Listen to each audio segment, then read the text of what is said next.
भोजपुरी की नई जानकारी के लिए हमारे साथ जुड़े ये लाल रंग का सब्सक्राइब बटन क्लिक करें और बेल आइकन को दबाएं, जिससे नई वीडियो की जानकारी आप तक पहुंच जाए। जान लीजिए, सब्सक्राइब करना बिल्कुल फ्री है।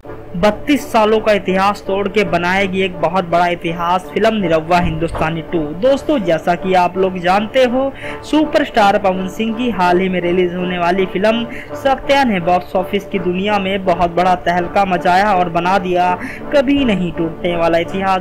दोस्तों, 31 सालों का रिकॉर्ड तोड़ के बना दिया है बहुत बड़ा इतिहास सुपरस्टार पवन सिंह की फिल्म सत्या ने। दोस्तों, लोगों का कहना, लोगों की डिमांड है कि इस बार दिनेश लाल यादव निरहुआ की फिल्म सत्या का रिकॉर्ड तोड़ के बना देगी 2017 का सबसे बड़ा इतिहास। दोस्तों, कहने वाली बात और समझने वाली बात तो ये है, निरहुआ हिंदुस्तानी 1 को निरहुआ हिंदुस्तानी 1 ने 2014 की सबसे बड़ी फिल्म का दर्जा हासिल किया था और दोस्तों बहुत पसंद किया था लोगों ने निरहुआ हिंदुस्तानी 1 को। तो दोस्तों, उम्मीद करते हैं निरहुआ हिंदुस्तानी 2 को बहुत बड़ी मात्रा में पसंद करेंगे दर्शक। तो दोस्तों, बड़ी खबर और बड़ी बात तो ये है कि दिनेश लाल यादव निरहुआ रिकॉर्ड तोड़ने के सत्या के। आपके क्या विचार है? आप कमेंट बॉक्स में कमेंट करना ना भूले। धन्यवाद।